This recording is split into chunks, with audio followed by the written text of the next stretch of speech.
আসসালামু আলাইকুম ছোট্ট সোনামণি, তোমরা কেমন আছো? আজকের এই অনলাইন ক্লাসে তোমাদের স্বাগত।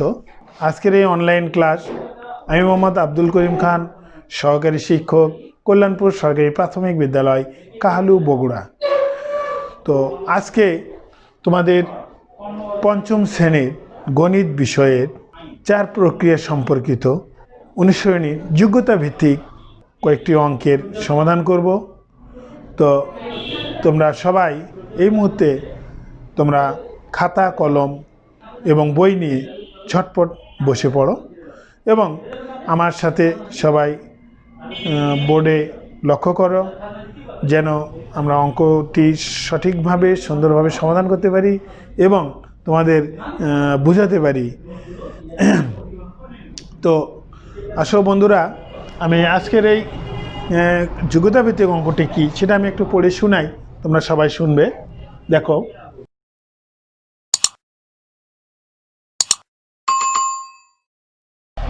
মাতা ও কন্যার বয়সের সমষ্টি 76 বছর। মাতার বয়স কন্যার বয়সের 3 গুণ। হ্যাঁ, এখানে কি মাথা ও কন্যার বয়স অর্থাৎ দুইজনের বয়সের সমষ্টি মানে একত্রে 76 বছর। মাতার বয়স কন্যার বয়সের 3 গুণ। এখন প্রশ্ন কি হয়, প্রশ্নগুলো একটু খেয়াল করো। প্রশ্ন হলো কন্যার বয়স কত, মাতার বয়স কত এবং 10 বছর পর মাতা ও কন্যার বয়সের সমষ্টি কত হবে। এটা আমাদের আজকের অঙ্কের প্রশ্ন, এটা আমি সমাধান করব। সবাই একটু লক্ষ্য রাখো। তোমরা কি বুঝতে পেরেছ বিষয়টি কি হলো? আমি আবারও পড়ে শোনাই। দেখো, মাতা ও কন্যার বয়সের সমষ্টি অর্থাৎ একত্রে 76 বছর এবং মাতার বয়স কন্যার বয়সের 3 গুণ। কয় গুণ? 3 গুণ। তো এখানে উত্তর চাচ্ছে হচ্ছে কন্যার বয়স কত, মাতার বয়স কত এবং 10 বছর পরে মাতা ও কন্যার উভয়ের বয়স কত হবে। সবাই আমরা একটু লক্ষ্য করি, খেয়াল করি। প্রথমে ক নম্বর হলো কি, মাতার বয়স কন্যার বয়সের 3 গুণ।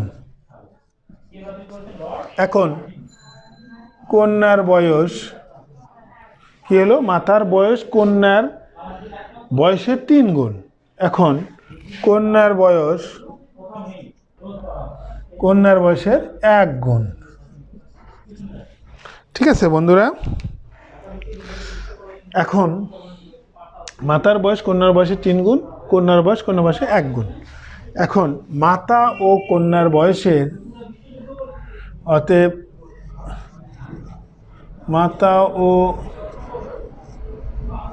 কন্যার বয়সের সমষ্টি সমান 4 গুণ। কি বুঝতে পেরেছো বন্ধুরা? কি মাতা ও কন্যার বয়সের সমষ্টি কেমনি 4 হলো? 3 গুণ 1, 3 আর 1 4। এখন দেওয়া আছে আমাদের বইয়ে মাতা ও কন্যার বয়সের সমষ্টি 76 বছর। দেওয়া আছে মাতা ও কন্যার বয়সের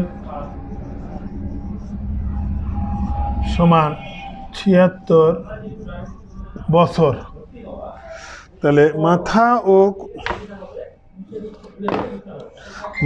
ও কন্যার বয়সের সমষ্টি 76 বছর। অতএব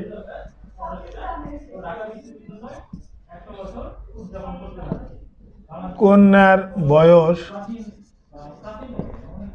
সমান 76 আর কন্যার বয়সের সমষ্টি কত গুণ বেরোলো? 4 গুণ ভাগ 4 বছর। এখন 76কে 4 দ্বারা ভাগ করলে আমাদের তাহলে কন্যার বয়সটি বের হয়ে যাবে।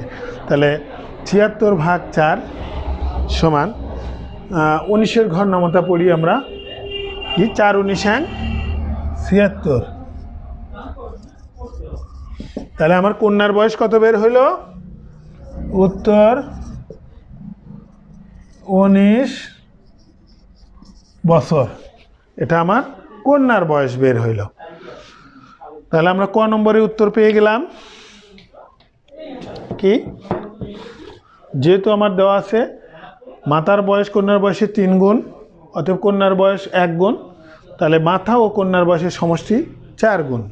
তাহলে যেহেতু আমার বইয়ে দেওয়া আছে অঙ্কে মাথা ও কন্যার বয়সের সমষ্টি 76 বছর, তো এখন আমরা কি করব,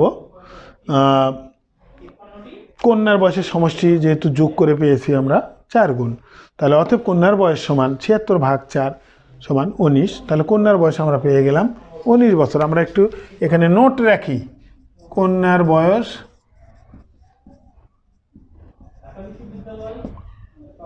19 বছর। এবার খ নম্বর, আমরা ক নম্বর উত্তর পেলাম। খ নম্বর, মাতার বয়স কত? আমরা এটা মিশিয়ে দিলাম, লেখা হয়েছে, তোমরা লিখে নাও, লেখা হয়েছে তো নাকি? খ নম্বর দেওয়া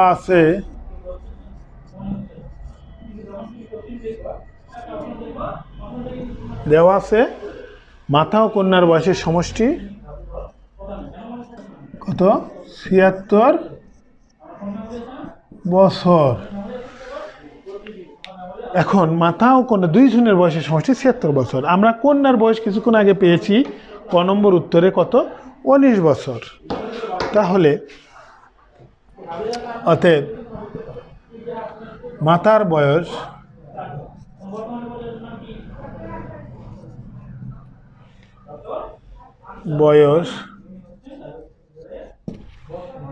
সমান 76 বিয়োগ 19। এটা যে ক থেকে প্রাপ্ত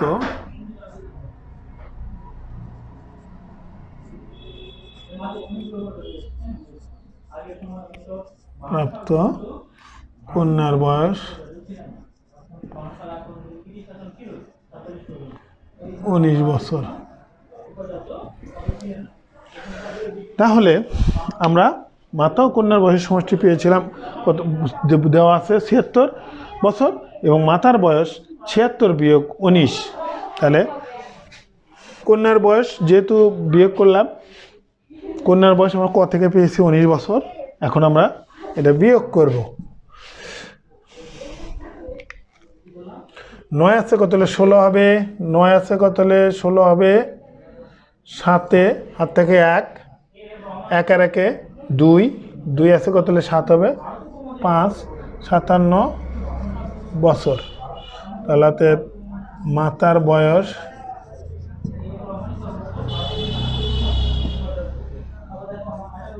57 বছর। উত্তর 57 বছর। আমরা খ নম্বরের উত্তরও পেলাম কি, মাতা ও কন্যার বয়স যেহেতু দেওয়া আছে, সমষ্টি দেওয়া আছে 76 বছর, মাতার বয়স তাহলে 76 বিয়োগ 19, এই 19 বছর আমরা পেলাম ক থেকে প্রাপ্ত কন্যার বয়স 19 বিয়োগ করে হলো 57। অতএব উত্তর মাতার বয়স 57 বছর। তাহলে আমরা খ নম্বর উত্তরও পেলাম। তো বুঝতে পেরেছো? সবাই খাতায় তুলে নাও, সাথে সাথে উঠে নাও। এবার আমরা গ নম্বর অঙ্ক করব। তো তার আগে আমরা খ নম্বরের নোটটি রেখি। খ নম্বর, মাতার বয়স 57 বছর। তাহলে এবার আমরা গ নম্বর অঙ্ক করি। গ নম্বর অঙ্ক বলতেছে, গ নম্বর প্রশ্নটা একটু দেখি। 10 বছর পর মাতা ও কন্যার বয়সের সমষ্টি কত হবে? 10 বছর পর আমরা বর্তমানে ক নম্বর কন্যার বয়স পেয়েছি 19 বছর এবং মাতার বয়স পেয়েছি 57 বছর। তাহলে ক নম্বর থেকে প্রাপ্ত কন্যার বয়স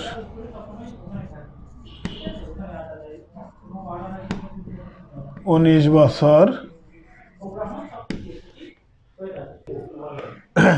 অতএব 10 বছর পর কন্যার বয়স হবে 19 যোগ 10 বছর সমান 29 বছর। এটা আমরা ক নম্বর কন্যার বয়স পেলাম 10 বছর পরে। এবার খ নম্বর থেকে প্রাপ্ত মাতার বয়স সমান 57 বছর। অতএব 10 বছর পর মাতার বয়স হবে 57 যোগ 10 বছর সমান 7 যোগ করি 6 রেখে 5 রেখে 6। তাহলে 10 বছর পর কন্যার বয়স পেলাম 29 বছর, 10 বছর পর মাতার বয়স পেলাম 67 বছর। কিন্তু আমার এখানে প্রশ্নে বলতেছে, উত্তর চাচ্ছে এই অঙ্কে 10 বছর পর মাতা ও কন্যার বয়সের সমষ্টি কত হবে। মানে 10 বছর পর মাতা ও কন্যার দুইজনের বয়স মানে যোগ করে মোট কত হবে এটা বলতেছে। তো আমরা এখন এটা করি। অতএব 10 বছর পর মাতা ও কন্যার বয়সের সমষ্টি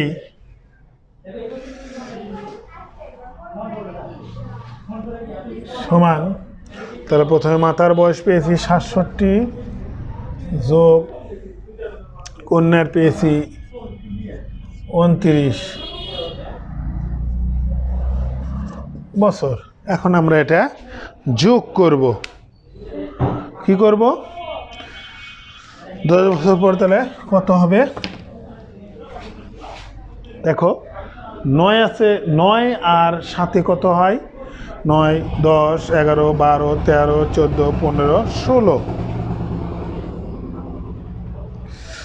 16 6 হাতে থাকে 1, তাহলে 2 আর 1 3, 3 আর 6 9 বছর। তাহলে উত্তর, অতএব উত্তর 93 বছর। তাহলে আমরা মাতা যোগ্যতা ভিত্তিক মাতা ও কন্যার যে অঙ্কটা আমরা গ নম্বর উত্তরটা পেয়ে গেলাম। যে কি পেলাম, 10 বছর প্রথমে কন্যার বয়স ছিল 19 বছর, 10 বছর পর বের হলো 29 বছর। আবার খ নম্বর থেকে আমরা প্রাপ্ত মাতার বয়স পেয়েছি 57 বছর। 10 বছর পর মাতার বয়স হবে 57 যোগ 10 সমান হলো 67 বছর। এখন 10 বছর পর মাতা ও কন্যার বয়সের সমষ্টি মানে টোটাল হবে 67 যোগ 29। তাহলে যোগ করে আমরা পেলাম 96 বছর। উত্তর 96 বছর। তাহলে ক নম্বর উত্তর পেয়েছি কন্যার বয়স 19, খ নম্বর উত্তর পেয়েছি মাতার বয়স 57 এবং গ নম্বর উত্তর পেলাম দুইজনের বয়সের সমষ্টি 10 বছর পর হবে 96 বছর। তো বন্ধুরা, এই ছিল আজকে তোমাদের পঞ্চম শ্রেণীর 4 প্রক্রিয়া সম্পর্কিত সমস্যাবলীর যোগ্যতা ভিত্তিক অঙ্ক। এই অঙ্ক তোমরা সবাই খাতায় তুলে নিয়েছো নিশ্চয়ই। আগামীকাল এই অঙ্কটাই বাড়ির কাজ হিসেবে করে নিয়ে আসবা তোমরা আমি দেখব তোমরা কে কতটুকু পেরেছো এবং কে কতটুকু বুঝেছো। এই ছিল আজকে আমার অনলাইন পঞ্চম শ্রেণীর গণিত বিষয়ের অনলাইন ক্লাসের গণিত অঙ্ক। তো আগামী ক্লাসের সবাইকে শুভেচ্ছা জানিয়ে আজ এখানেই শেষ করছি। সবাইকে ধন্যবাদ। আসসালামু আলাইকুম।